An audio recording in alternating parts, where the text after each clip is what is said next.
ಶ್ರೀನಿವಾಸಪುರ ತಾಲೂಕಿನ ರೈತರು ಏನು ಪಾಪ ಮಾಡಿದ್ದಾರೋ ಗೊತ್ತಿಲ್ಲ. ಇವತ್ತು VK ಸೀಡ್ ಒಬ್ಬ ನಕಲಿ ಕಂಪನಿಯ ಒಬ್ಬ ನೌಕರ ಬಂದು ಕಸ್ಬಾ ಹೋಬಳಿ ಬೊಗಳಿ ಒಂದು ಗ್ರಾಮದಲ್ಲಿ ನಕಲಿ ಬಿತ್ತನೆ ಬೀಜಗಳನ್ನು ನಾನೇ ನಾರಾಕಿ ನಿಮಗೆ ತಂದು ಸಸಿಗಳನ್ನು ನೀಡ್ತೀನಿ ಅಂತೇಳಿ ಸುಮಾರು 11 ಎಕರೆ ಜಮೀನಿನಲ್ಲಿ ನಾಟಿ ಮಾಡಿಸಿ ಇವತ್ತು ನಕಲಿ ಬಿತ್ತನೆ ಬೀಜ ನೀಡಿರುವುದರಿಂದ ರೈತರು ತುಂಬ ಒಂದು 2,40,000 ರೂಪಾಯಿ ಎಕರೆ ಹಂಗೆ 11 ಎಕರೆ ಮಾಡಿ ಇವತ್ತು ನಷ್ಟದ ಪರಿಸ್ಥಿತಿ ಎದುರಿಸ್ತಾ ಇದ್ದಾರೆ.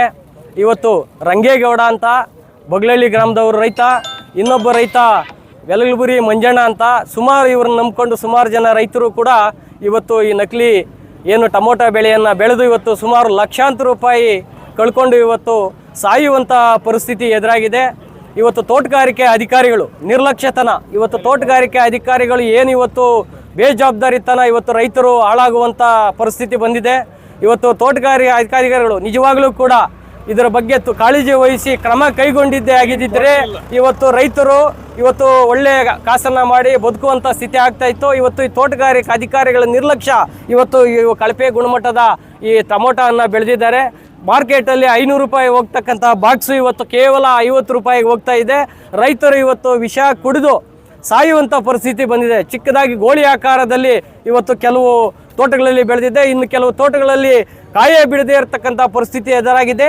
ಅರಕೇರಿ ಗ್ರಾಮದ AV ರಾಮನಾಥ್ ಅನ್ನೋ ಒಬ್ಬ ವ್ಯಕ್ತಿ VKC ಅಂತ ಕಂಪನಿಯನ್ನು ತಂದು ಬಿಟ್ಟು ಇವತ್ತು ರೈತರು ಇವತ್ತು ಹಾಳಾಗುವಂಥ ಪರಿಸ್ಥಿತಿ ಬಂದಿದೆ. ಕೂಡಲೇ ತೋಟಗಾರಿಕಾ ಅಧಿಕಾರಿಗಳು ಅವರ ವಿರುದ್ಧ ನಕಲಿ ಏನು ಟೊಮೊಟೊ ಬಿತ್ತನೆ ಬೀಜ ಕಂಪನಿಗಳ ವಿರುದ್ಧ ಕೂಡಲೇ FIR ಅನ್ನು ದಾಖಲೆ ಮಾಡಿ ರೈತರಿಗಾಗಿರುವ ನಷ್ಟವನ್ನು ಪರಿಹಾರದ ರೂಪದಲ್ಲಿ ಕೊಡಿಸಬೇಕು. ಇಲ್ಲದೆ ಹೋದರೆ ಮುಂದಿನ ದಿನಗಳಲ್ಲಿ ನಾವು ಉಗ್ರವಾದ ಹೋರಾಟವನ್ನು ಹಮ್ಮಿಕೊಳ್ಳುತ್ತೇವೆ. ನೊಂದ ರೈತರಿಗೆ ತೋಟಗಾರಿಕಾ ಅಧಿಕಾರಿಗಳು ಈ ಕೂಡಲೇ AV ರಾಮನಾಥನ್ ಅವರು ಮತ್ತು ಕಂಪನಿಯ ವಿರುದ್ಧ ಕ್ರಿಮಿನಲ್ ದಾಖಲೆಯನ್ನು ಮೊಕದ್ದಮೆ ಹೂಡಿ ಇವತ್ತು ರೈತರಿಗೆ ಪರಿಹಾರ ನೀಡಬೇಕೆಂದು ಒತ್ತಾಯವನ್ನು ಮಾಡ್ತಾ ಇದ್ದೇವೆ. ಗೌಡ ಬೊಗಳಹಳ್ಳಿ, ತಂದೆ ಹೆಸರು ಮುನ್ಸಾಂಗೌಡ, ಶ್ರೀನಿವಾಸಪುರ ತಾಲೂಕು ಕಸಬಾ ಹೋಬಳಿ. ನಾವು ಯಾವಾಗೂ 10 ರಿಂದ 15 ಎಕರೆ ಟೊಮೆಟೊ ಬೆಳೆ ಮಾಡೋರು. ಒಳ್ಳೆ ಗುಣಮಟ್ಟದ ಬೆಳೆ ಮಾಡಿ ಒಳ್ಳೆ ಗುಣಮಟ್ಟದ ಕಾಯನ್ನು ಎತ್ಕೊಂಡೋಗಿ ಮಾರ್ಕೆಟಲ್ಲಿ ಹೆಸರೈತೆ.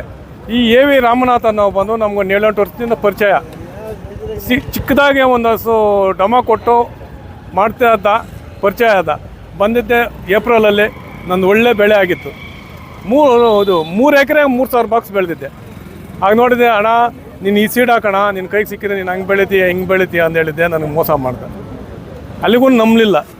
ಇಲ್ಲ ತೋಟ ತೋರ್ಸಪ್ಪ ಅಂದ. ಅಣ್ಣ ಸೀಸನಲ್ಲಿ ಆಗಿರೋದು ಈಗೆಲ್ಲ ಹೂವು ಪಿಂದಿರೋ ತೋಟಗಳು ಹಾಕೋ ಮಳೆಗಾಲಕ್ಕೆ ಈಗ ಸರಿ ಮಳೆ ಜಾಸ್ತಿ, ಮಳೆಗಾಲಕ್ಕೆ ಒಳ್ಳೆ ವೆರೈಟಿ ಅಂತ ಹೇಳಿದೆ. ಅದು ನಮ್ಮೆ ಆಯಿತು ಪ್ರಿಂಡು ಅಂತ ಹೇಳ್ಬಿಟ್ಟಿದ್ದೆ. ನೀನು ನರ್ಸರಿ ಯಾವ್ದು ಹೇಳಪ್ಪ ಅಂದ್ರೆ, ಇಲ್ಲ ನಾನು ಹಾಕ್ಸಿದ್ದೀನಿ ಒಳ್ಳೆ ನರ್ಸರಿ ಅಂದಾಗ ನಾನೇ ತಂದು ಡೆಲಿವರಿ ಕೊಡ್ತೀನಿ ಅಂದೇಳಿ ನಾರು ಡೆಲಿವರಿ ಕೊಟ್ಟು 1,500 ರೂಪಾಯಿ ಒಂದು ನಾರ್ಗೆ ತಗೊಂಡ.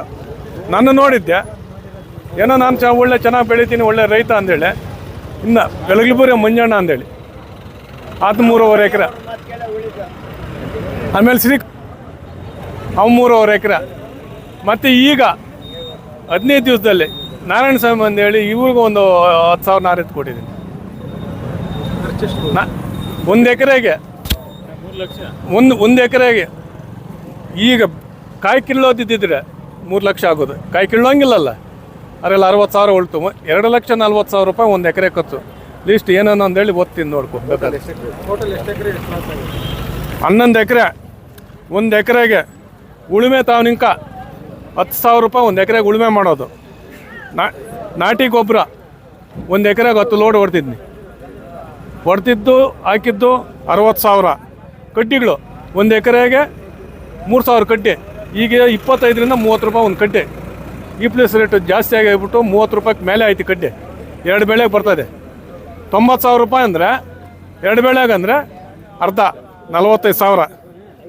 ಮಂಚಿಂಗ್ ಪೇಪರ್ 15,000. ಪೇಪರ್ ಹಾಕೋ ಕೂಲಿ ಇದು ಕಡ್ಡಿ ಉಳೋದು 20,000. ಸೀಮೆ ಗೊಬ್ಬರ 15,000. ನಾರ್ದು 7,000. ಹೆಂಗಸ್ರು ಕೂಲಿ ಕಾಯಿ ಕೀಳೋದು ಬಿಟ್ಟು ಗಿಡ ಕಟ್ಟಿರೋದು 30,000. ಇತರೆ ಔಷಧಿಗಳು ಕೆಮಿಕಲ್ ಔಷಧಿಗಳು ಹೊಡೆದಿರೋದು 40,000. ಟೋಟ್ಲಿ 2,40,000 1 ಎಕರೆಗೆ. ಟೋಟ್ಲ್ 11 ಎಕರೆ.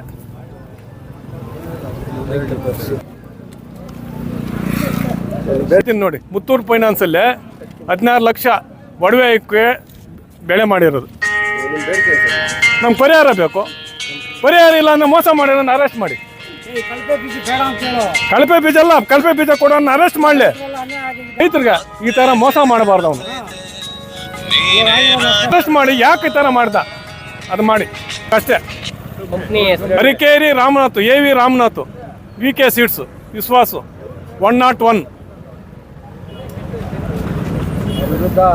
ಅವ್ರು ಕ್ರಿಮಿನಲ್ ಕೇಸ್ ಮಾಡಿ ಕೂಡಲೇ ಅರೆಸ್ಟ್ ಮಾಡಿ, ಇಲ್ಲ ನಮ್ಗೆ ಪರಿಹಾರ ಕೊಡಿ.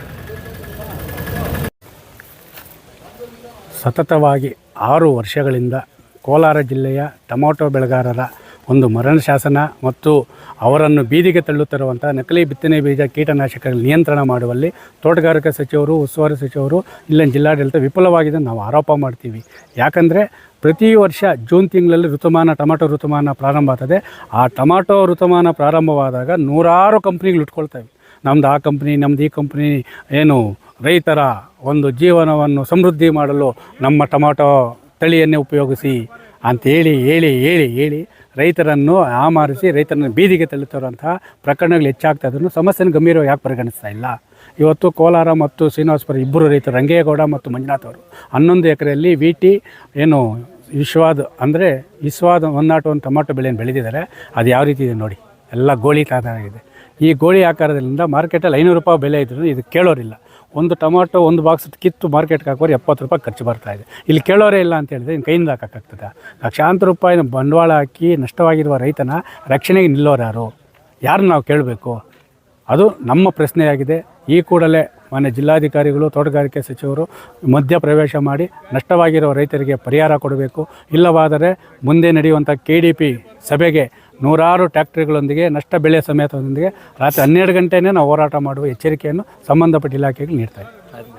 ಏನು ನಾವು ಬಗ್ಲಳ್ಳಿ ಗ್ರಾಮದ ರಂಗೇಗೌಡರು ಮತ್ತು ಮಂಜುನಾಥ್ ಇವರೆಲ್ಲ ಸೇರಿ ಒಂದು 11 ಎಕರೆ ಟೊಮೆಟೊ ತೋಟವನ್ನು ಬೆಳೆದು ಫಸಲಿನ ಹಂತಕ್ಕೆ ಬಂದಾಗ ಇವರಿಗೆ ಒಂದು ಈ ನಕಲಿ ಬೀಜ ಮತ್ತು ಆ ಗಿಡದ ಬೆಳವಣಿಗೆಗಳು ನೋಡ್ಕೊಂಡು ನಕಲಿ ಬೀಜ ಮತ್ತು ನರ್ಸರಿಯಿಂದ ಕೂಡ ಏನು ಗಿಡ ಸಪ್ಲೈ ಆಗಿದೆ, ಸಸಿಗಳು ಕೂಡ ಗುಣಮಟ್ಟದ್ದಾಗಿದ್ದಕ್ಕೆ ಈ ಒಂದು ಈಗ ಫಸಲು ಕೊಯ್ಯುವ ಹಂತದಲ್ಲಿ ಇದು ತುಂಬಾ ನಷ್ಟ ಆಗಿರೋದು ಗಮನ ನಮಗೆ ಸೆಳೆದಿದ್ದಾರೆ. ಮತ್ತು ನಾವು ಕೂಡ ಇದೊಂದು ಏನು ನಮಗೆ ಲಾಸ್ಟ್ ವೀಕೆ ಇದ್ರ ಬಗ್ಗೆ ಗೊತ್ತಾದ ತಕ್ಷಣ ಇದ್ರ ಬಗ್ಗೆ ಒಂದು ಏನಂದರೆ ಇದು ಸತತವಾದ ಹೋರಾಟ ಇದೆ. ರೈತರದ್ದು ಕೂಡ ಇರ್ಬೋದು ಮತ್ತು ನಮ್ಮ ಸಂಘ ಸಂಸ್ಥೆಗಳು ಇರ್ಬೋದು. ಅದರಲ್ಲೂ ಮುಖ್ಯವಾಗಿ ನಾರಾಯಣಗೌಡರು ಇವರು ರೈತ ಸಂಘದಲ್ಲಿ ಸುಮಾರು ಒಂದು 2-3 ವರ್ಷಗಳಿಂದ ಕೂಡ ಇದು ನಮ್ಮ ಗಮನ ಸೆಳೀತಿದ್ದಾರೆ. ಪರ್ಟಿಕ್ಯುಲರ್ಲಾಗಿ ಈ ಟೊಮೆಟೊ ಬೆಳೀತಕ್ಕಂಥ ರೋಗ ಮತ್ತು ಈ ಮೇಯ್ನಾಗಿ ಸೀಡ್ಸ್ ಕಂಪ್ನಿಗಳವರು ದಾರಿ ತಪ್ಪಿಸೋಂಥ ರೈತರಿಗೆ ದಾರಿ ತಪ್ಪಿಸೋಂಥ ಕ್ರಮಗಳು ಏನಾಗ್ತಿದೆ ಅದ್ರ ಬಗ್ಗೆ ನಮಗೆ ಇಲಾಖೆ ಗಮನ ಸೆಳೀತಿದ್ದಾರೆ. ಮತ್ತು ಇದ್ರ ಕೂಡ ಇಲಾಖೆಯಲ್ಲೂ ಕೂಡ ಒಂದು ಚರ್ಚೆ ಒಂದು 15 ದಿವಸ ಹಿಂದೆ ಕೂಡ ರಾಜ್ಯ ಮಟ್ಟದಲ್ಲಿ ಒಂದು ಚರ್ಚೆ ಕೂಡ ಆಗಿದೆ. ಏನಂದರೆ ಒಂದು ಬೀಜ ಕಾಯ್ದೆಯಲ್ಲಿ ಏನೇನು ಮಾರ್ಪಾಡುಗಳು ಬೇಕು ಮತ್ತು ನರ್ಸರಿಗಳು ಕೂಡ ಆ ಒಂದು ಲೀಗಲ್ ವ್ಯಾಪ್ತಿಗೆ ತರ್ತಕ್ಕಂಥ ಒಂದು ಪ್ರಯತ್ನ ಕೂಡ ಆಗ್ತಾ ಇದೆ. ಆದರೆ ಅದೆಲ್ಲನೂ ಆದರೆ ಇದಕ್ಕೊಂದು ಒಂದು ಒಂದು ಒಂದು ಪರಿಹಾರ ಸಿಗ್ಬೋದು ಅಂತ ನಮ್ಮ ಒಂದು ಇದಿದೆ. ಮತ್ತು ಪರ್ಟಿಕ್ಯುಲರ್ ಆಗಿ ಈ ವಿಷಯಕ್ಕೆ ಈ ಒಂದು ಪ್ರಸ್ತುತ ಏನಿದೆ ಈ ತೋಟದಲ್ಲಿ ನಾವು ನೋಡಬೇಕಂತಂದರೆ ಇದು ಕೂಡ ನಮ್ಮ ವಿಜ್ಞಾನಿಗಳು ಇವತ್ತು ಮಧ್ಯಾಹ್ನ ಭೇಟಿ ನೀಡಲಿದ್ದಾರೆ. ವಿಜ್ಞಾನಿಗಳು ಅಧಿಕಾರಿಗಳ ತಂಡ ಮತ್ತು ನಮ್ಮ ಅದನ್ನೆಲ್ಲನೂ ಒಂದು ವರದಿ ತಗೊಂಡು ಒಂದು ಸಂಘ ಸಂಸ್ಥೆಗಳ ಜೊತೆ ಮಾತಾಡಿ ಮತ್ತು ಪೊಲೀಸ್ ವ್ಯಾಪ್ತಿಗೂ ತಂದು ಇದಕ್ಕೇನಾದರೂ ಒಂದು ಇಲ್ಲಿಂದನೇ ಒಂದು ಅಂಕುಶ ಹಾಕುವಂಥ ಒಂದು ಪ್ರಯತ್ನಗಳು ನಾವು ಕೂಡ ಇದನ್ನು ಮಾಡೇ ಮಾಡ್ತೀವಿ ಅಂತ ಹೇಳ್ತಾ, ಮತ್ತು ಮುಂದಿನ ದಿನಗಳಲ್ಲಿ ಕೂಡ ಒಂದು ಮುಖ್ಯವಾಗಿ ಒಂದು ಬೀಜ ಕಾಯ್ದೆ ಮತ್ತು ನರ್ಸರಿ ಆ್ಯಕ್ಟಲ್ಲಿ ಅದನ್ನು ಈ ಒಂದು ಮಾರ್ಪಾಡುಗಳನ್ನು ಕೋರಿ ನಮ್ಮ ಜಿಲ್ಲೆಯಿಂದನೇ ನಾವು ವರದಿನ ರಾಜ್ಯ ಮಟ್ಟಕ್ಕೆ ಕಳಿಸಿ ಒಂದು ಪ್ರಯತ್ನ ಮಾಡಿ ನಾವು ಇದನ್ನು ಒಂದು ಸಫಲತೆಯನ್ನು ಕಾಣುವಂಥ ಪ್ರಯತ್ನಗಳು ಕೂಡ ನಾವು ಮಾಡೇ ಮಾಡ್ತೀವಿ ಅಂತ ಈ ಸಂದರ್ಭದಲ್ಲಿ ಹೇಳ್ತೀವಿ. ಮೊದಲು ಏನಾದರೂ ಕಾಯಿಲೆ ಕ್ಯಾನ್ಸರ್ ಬಂದಿದ್ದರೆ ಇಲಿಗಳ ಮೇಲೆ ಪ್ರಯೋಗಾಲಯದಲ್ಲಿ ಪ್ರಯೋಗ ಮಾಡಿಬಿಟ್ಟು ಔಷಧಿ ಕಂಡುಹಿಡಿತಾ ಇದ್ರು. ಸಾವಿರಾರು ಇಲಿಗಳು ಸಾಯ್ತಾ ಇದ್ವು. ಇವತ್ತು ಈ ಕಂಪನಿಗಳು, ನಕಲಿ ಕಂಪನಿಗಳು ಪ್ರಯೋಗ ಯಾರ ಮೇಲೆ ಮಾಡ್ತಾ ಇದ್ದಾರೆ ಅಂದರೆ ಬಡ ರೈತರ ಮೇಲೆ ಮಾಡಿ ಅವ್ರನ್ನ ಸಾಯಿಸುವಂಥ ಪರಿಸ್ಥಿತಿಗೆ ಇವತ್ತು ತಂದು ಇಟ್ಟಿದ್ದಾರೆ. ಇದಕ್ಕೆ ಮೂಲ ಕಾರಣ ಏನು? ಇಲ್ಲಿ ನಿಯಂತ್ರಣ ಅನ್ನೋದೇ ಇಲ್ಲ. ಬೇಸಿಕ್ ಕಾನೂನು, ಮೂಲಭೂತ ಕಾನೂನೇನು? ನರ್ಸರಿಯಲ್ಲಿ ಯಾವುದೇ ರೈತ ತಗೊಳ್ಳಿ ನಾರನ್ನು, ಅದಕ್ಕೆ ಬಿಲ್ ಕೊಡಬೇಕು. ರೈತನಿಗೆ ಏನು ಸಾಕ್ಷಿ ಇರ್ತದೆ? ಆ ಬಿಲ್ ಇಟ್ಕೊಂಡು ನೆಕ್ಸ್ಟ್ ಕಾನೂನು ಹೋರಾಟ ಇನ್ನೊಂದು ಮತ್ತೊಂದು ಮಾಡ್ಬೋದು. ಇದು ಇಷ್ಟು ಸಲೀಸಾಗಿ ಹೆಂಗೆ ನರ್ಸರಿ ಅವ್ರಿಗೆ ಮತ್ತು ಕಂಪನಿಗಳವ್ರಿಗೆ ಸರ್ಕಾರದವ್ರು ನಿಯಂತ್ರಣ ಮಾಡ್ತೀರಾ? ರೈತರು ನೀವು ನಾರುಗಳನ್ನು ಕೊಡೋದಕ್ಕೆ ಹೆಂಗೆ ಇದು ಮಾಡಿದ್ದಾರೆ? ಇವತ್ತು ನಾವು ನ್ಯಾಯ ಕೇಳಕ್ಕೆ ಹೋದ್ರೆ ಬಿಲ್ ಬೇಕು ಅಂತ ಕೇಳ್ತಾರೆ ತೋಟಗಾರಿಕಾ ಅಧಿಕಾರಿಗಳು. ತೋಟಗಾರಿಕಾ ಅಧಿಕಾರಿಗಳ ನಿಯಂತ್ರಣ ಮಾಡ್ಬೋದಲ್ಲ ಇದನ್ನ? ಬಿಲ್ ಕೊಡಿಸುವಂಥ ಕೆಲಸ ತೋಟಗಾರಿಕೆ ಇಲಾಖೆ ಅವರು ಮಾಡಿದರೆ ಇವತ್ತು ರೈತರಿಗೆ ಈ ಪರಿಸ್ಥಿತಿ ಬರ್ತಾ ಇರಲಿಲ್ಲ. ಬಹುಶಃ ನಾನು ಹೇಳ್ತಾ ಇರೋಂಥದ್ದು, ಇಂಥ ರೈತರು ಒಬ್ಬರು ಹಾಳಾದರೆ ಅದ್ರ ಹಿಂದೆ ಒಂದು 10 ಜನ ಕುಟುಂಬ ಇರ್ತಾರೆ, ಅವರೆಲ್ಲರೂ ಹಾಳಾಗ್ತಾರೆ. ಇವತ್ತು ರಂಗೇಗೌಡರು ಬಂದ್ಬಿಟ್ಟು ಒಂದು ಮಾದರಿ ರೈತರು ಈ ಭಾಗದಲ್ಲಿ. ಇಂತಹ ಒಂದೇನು